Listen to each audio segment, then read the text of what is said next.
오늘부터는 이 룻기서를 계속 8시간에 걸쳐서 교제하기를 원합니다. 오늘은 룻기서 제 첫 시간으로 흉년이 찾아올 때 이런 제목으로 말씀을 드리도록 하겠습니다.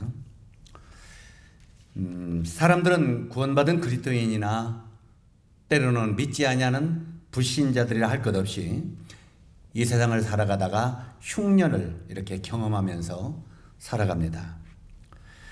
그 흉년이란 우리가 부족하고 메마르고 공고한 것들이 찾아오는 때를 바로 흉년이라고 말하는데, 우리가 이 룻기서 1장 1절에서부터 5절까지 보면은 이 당시 어떤 시대에 어떤 흉년이 왔는가가 기록이 되어 있습니다. 그래서 제가 먼저 이 룻기서 1장 1절에서 5절까지 말씀을 읽어드리고 그 다음에 오늘 말씀을 나누도록 하겠습니다. 사사들이 치리하던 때에 그 땅에 흉년이 드니라. 유다 베들레헴에 한 사람이 그의 아내와 두 아들을 데리고 모압 지방에 가서 거류하였는데, 그 사람의 이름은 엘리멜렉이요 그의 아내의 이름은 나오미요 그의 두 아들의 이름은 말론과 기론이니 유다 베들레헴의 에브랏 사람들이더라. 그들이 모압 지방에 들어가서 거기서 살더니 나오미의 남편 엘리멜렉이 죽고 나오미와 그의 두 아들이 남았으며, 그들은 모압 여자 중에서 그들의 아내를 맞이하였는데 하나의 이름은 오르바요 하나의 이름은 룻이더라. 그들이 거기서 거주한 지 10년쯤에 말론과 기론 두 사람이 다 죽고 그 여인은 두 아들과 남편의 뒤에 남았더라. 네.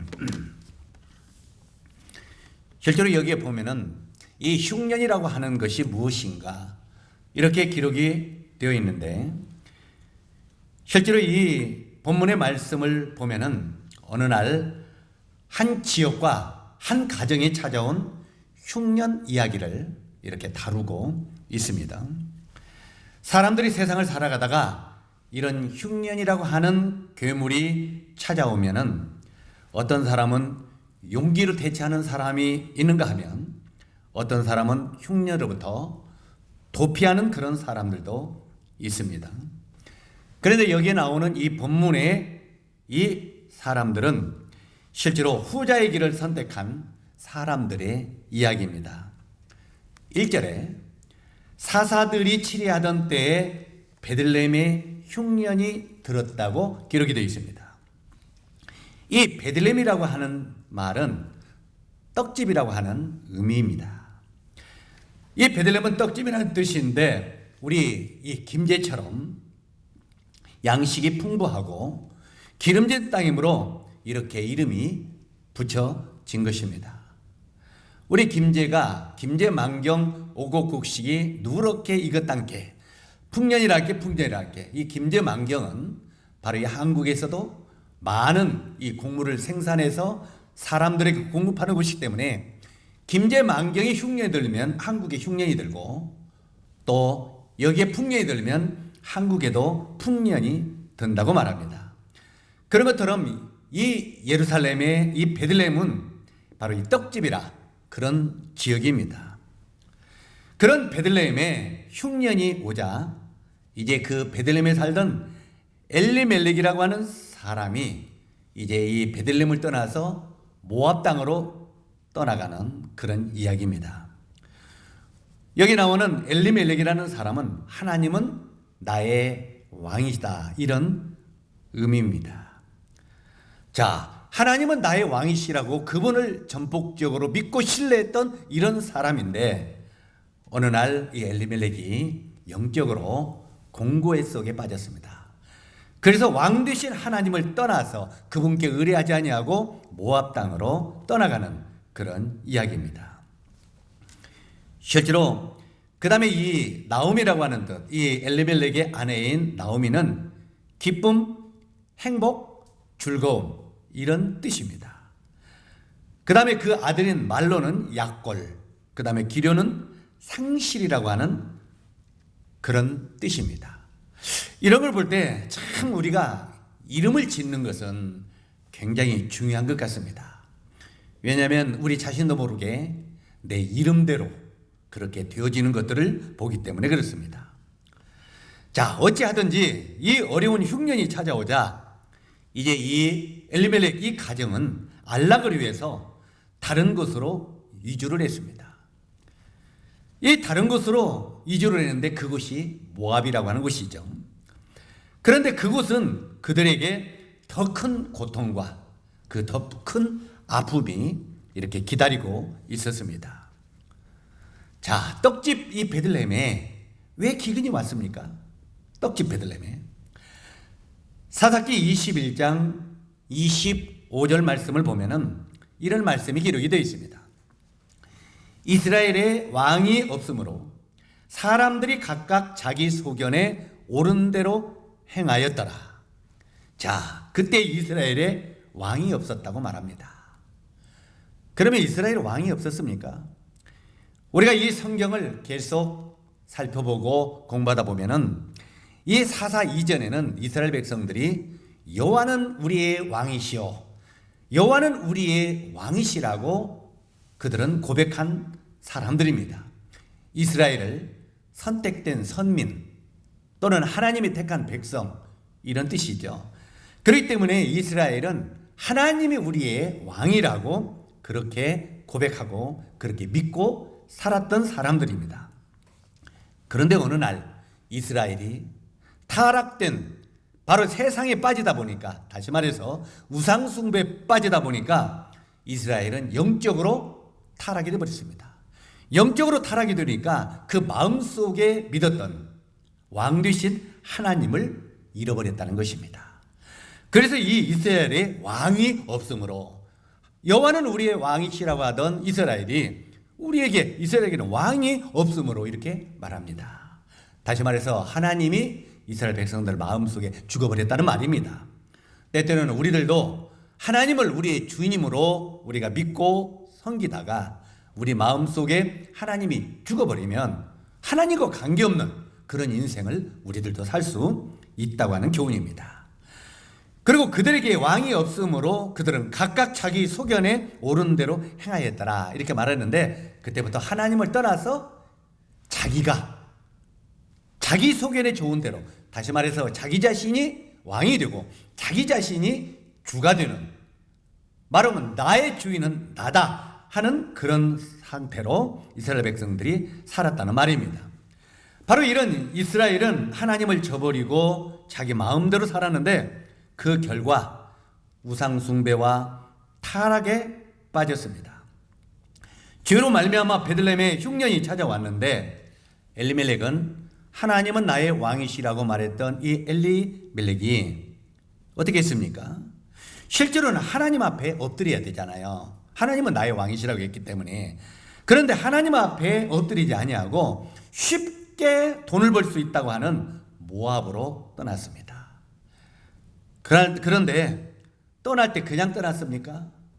실제로 그 베들레헴에 있는 엘리멜렉의 땅을 다 다른 사람에게 팔고 이제 이 재산을 모아가지고 모압 땅으로 갔습니다.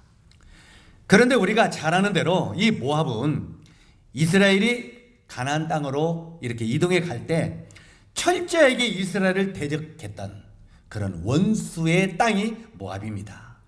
이 모압은 이스라엘의 원수 땅입니다. 그런데도 그 원수된 모압 땅으로 갔다는 말입니다.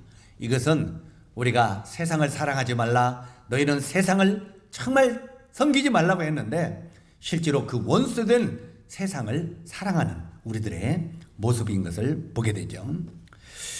우리가 이 구약 성경 창세기 12장에 보면은 믿음의 조상인 아브라함도 이렇게 등장하는 것을 보게 되는데, 그 아브라함이 하나님께서 아브라함에게 뭐라고 말하냐면, 아브라함아, 너는 베델에 거하라 그랬습니다.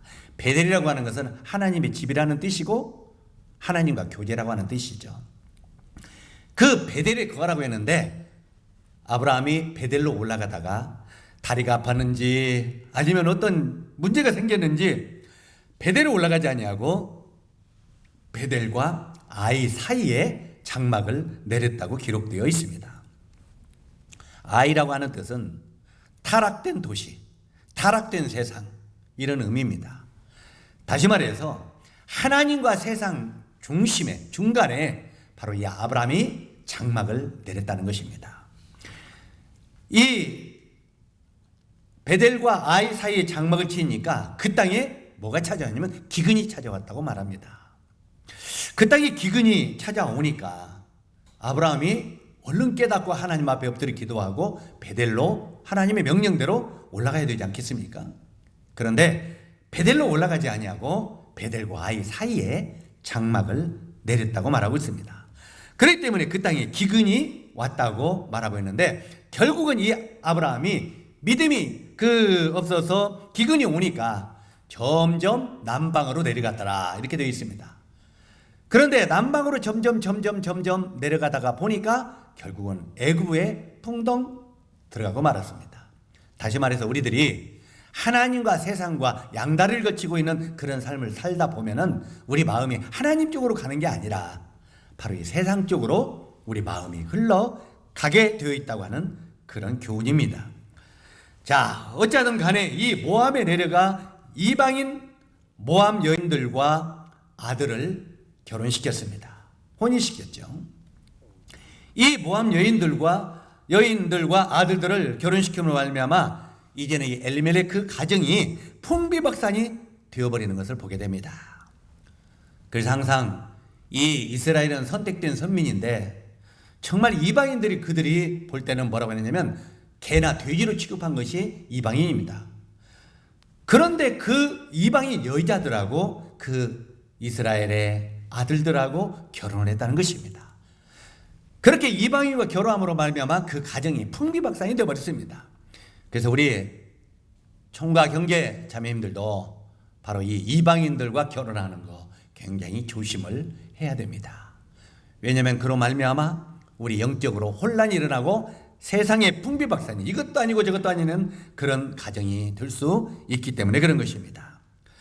자, 우리의 삶 속에서도 갑자기 흉년이 찾아오게 되면 우리는 하나님, 어찌 나에게 이런 고통을 하고 하나님께 따질 때가 많이 있죠. 그러나 이제 우리 삶 속에 갑자기 어떤 흉년이 찾아오면은 우리들은 그 흉년을 통해서, 나에게 찾아온 흉년을 통해서 하나님이 나에게 무엇을 가르치고 교훈하고 있는지를 우리는 깊이 묵상하고 생각을 해야 되는 것입니다. 첫 번째, 흉년이라고 하는 것은 징계일 수도 있습니다. 때때로 우리가 죄 가운데 빠지든지, 때때로 우리가 세상 속에 빠지든지, 하나님을 떠난 인생을 살 때 하나님이 나에게 징계를 허락하실 수도 있다고 하는 것입니다. 오늘날 갑자기 찾아온 이 흉년으로 가정이 비틀거리고 사업이 휘청거리고 농사가 망쳐지고 건강이 이상해지는 징후들이 나에게 나타날 때 하나님이 나를 깨우쳐 내 영혼을 각성시키기 위한 그런 징계일 수도 있다고 하는 것을 우리는 깊이 생각을 해야 됩니다. 그 다음에 두 번째, 흉년이란 시험일 수도 있다는 것입니다. 시험. 구원받은 성도들에게 흉년이 찾아올 때 얼마나 하나님을 우리가 의지하는가 하는 것을 하나님이 시험할 수도 있다고 하는 것입니다. 이 신앙의 진실성과 믿음의 견고를 위하여 흉년이라는 시험으로 바로 하나님이 나에게 찾아올 수도 있다고 하는 것입니다. 참 날이 맑고 순풍일 때는요, 아무도 신앙의 진실성을 우리는 알지 못합니다.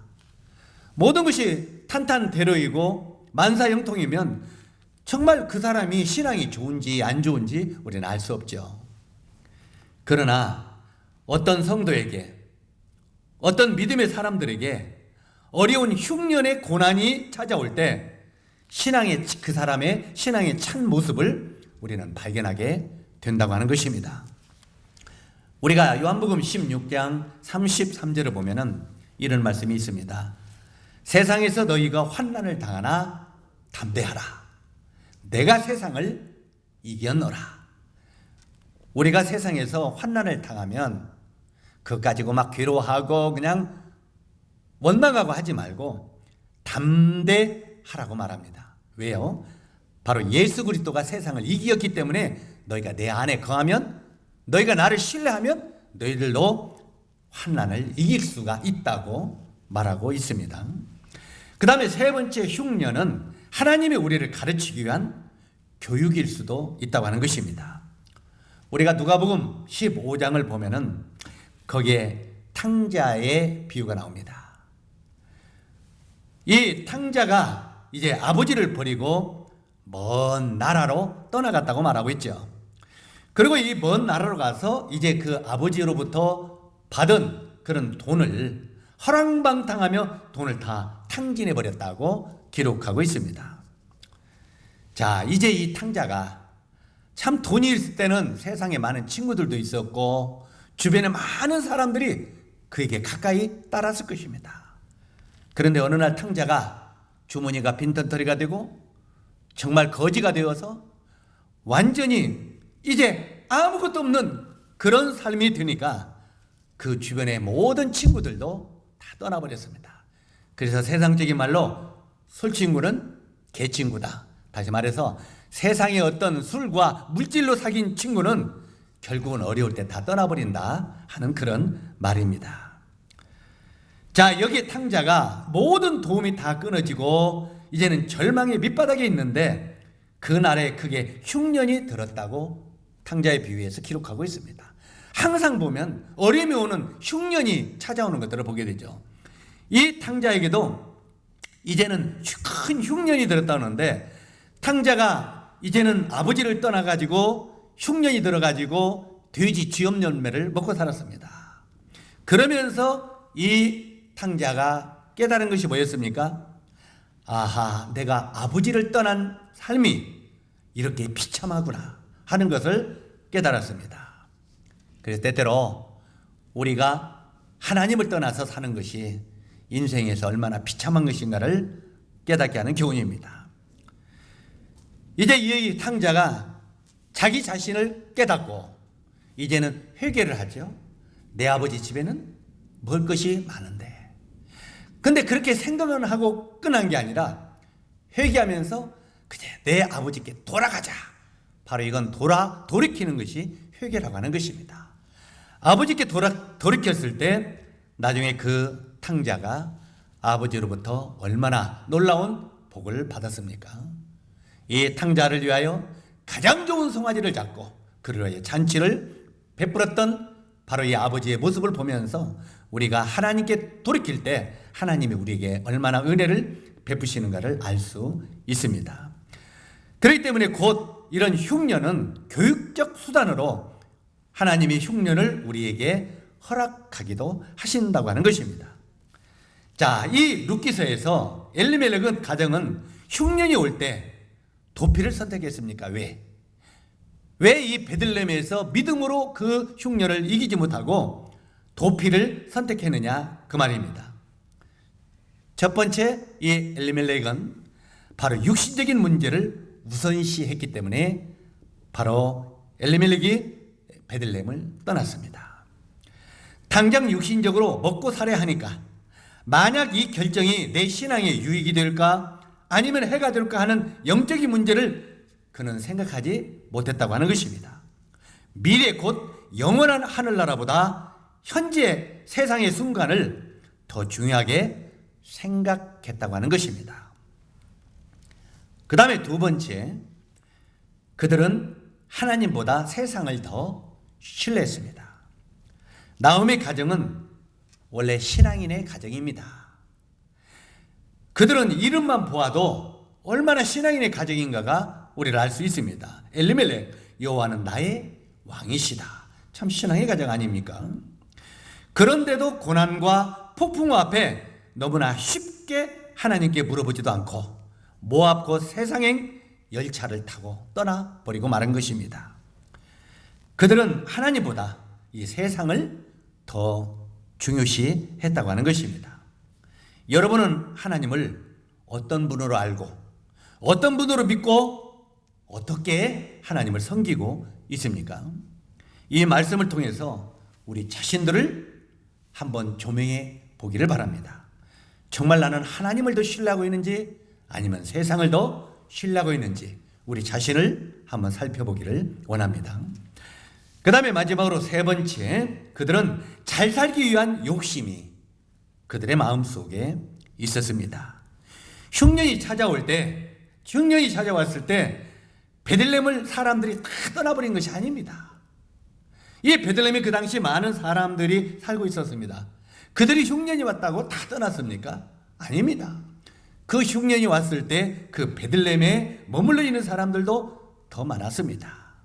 그런데 이 엘리멜렉은 흉년이 찾아왔을 때 그들만 더 풍요를 찾아서 더 나은 것을 찾아서 고향을 떠났다고 말하고 있는 것입니다. 오늘날도 사람들은 더 나은 삶을 위해서 우리가 도시로 대도시로 떠나가는 모습을 보지 않습니까? 이 지방에서는 아주 우리가 봉급이나 월급이나 이런 것들이 적고 수입도 적고, 하나 대도시로 가면은 참 직장도 많고 또 이 월급도 많이 받고 하기 때문에 많은 사람들이 더 나은 삶을 위하여 큰 도시로 떠나가는 모습을 보게 됩니다. 다시 말해 여기에 나오는 이 엘리멜렉도 더 나은 그런 삶을 위해서 고향을 떠나갔다는 말입니다. 자, 우리가 1절을 다시 한번 살펴보면은 거기에 뭐라고 기록이 되어 있습니까? 우거하더니 이렇게 되어 있습니다. 우거하더니. 여기에 실제로 이 우거하더니 이 말은 잠깐 머물려는 상태입니다. 그런데 그 잠깐이 고향을 떠난 지 10년이 되어버렸습니다. 10년. 고향을 떠나서 모압에 산 지가 10년이 됐다는 말입니다. 그동안 죽음의 고통이 가정을 지배했고, 마론이 죽었지요. 죽음의 고통이 그 가정을 지배했어요. 그 다음에 기럝, 상실이라는 뜻인데 그 아들도 이름처럼 10년의 세월에 질병과 상실의 세월이 그들의 삶 속에 있었습니다. 참 이름대로 되었죠. 이 두 아들을 말론과 기럝, 말론은 질병이고 기럝은 상실이라는 뜻인데 실제로 이 아들의 이름처럼 10년의 세월이 질병과 상실의 세월이 바로 그 가정을 지배했던 것을 보게 됩니다. 결국 이 나오미는 엘리멜렉 남편도 아들들도 다 모압에서 잃어버렸습니다. 그리고 이제 나중에 이 나오미가 자신을 깨닫고 내 고향 베들레헴으로 돌아가자, 베들레헴으로 돌이키는 나오미를 우리가 이 본문의 말씀을 통해서 보게 됩니다. 이제 이 남편도 두 아들도 죽어버리고 어떻게 보면 과부만 3명이 동그라니 남아버렸습니다. 얼마나 그 가정이 비참합니까? 우리가 성경을 보다 보면은 성경에 고아와 과부들을 돌아보라 이렇게 말하는데 고아들이나 과부들이 실제로는 참 어려운 것입니다. 그런데 여기에 과부가 나오미 혼자만 있는 게 아니라 두 며느리도, 실제로 세 과부가 바로 이 모압에 동그랗게 남아버렸습니다.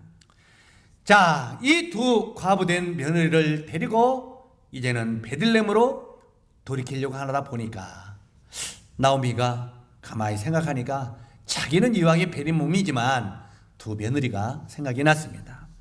그래서 이 나오미가 며느리들을 설득하는 장면이 나옵니다. 얘들아, 정말 너희들이 이 고생을 자취하지 말고 너희 고향으로 돌아가라. 이 모압으로 돌아가라. 실제로 너희들이 베들레헴에 가면은 얼마나 많은 어려움이 있을지 너희들이 아느냐. 고향으로 돌아가라고 말합니다. 왜 그랬습니까?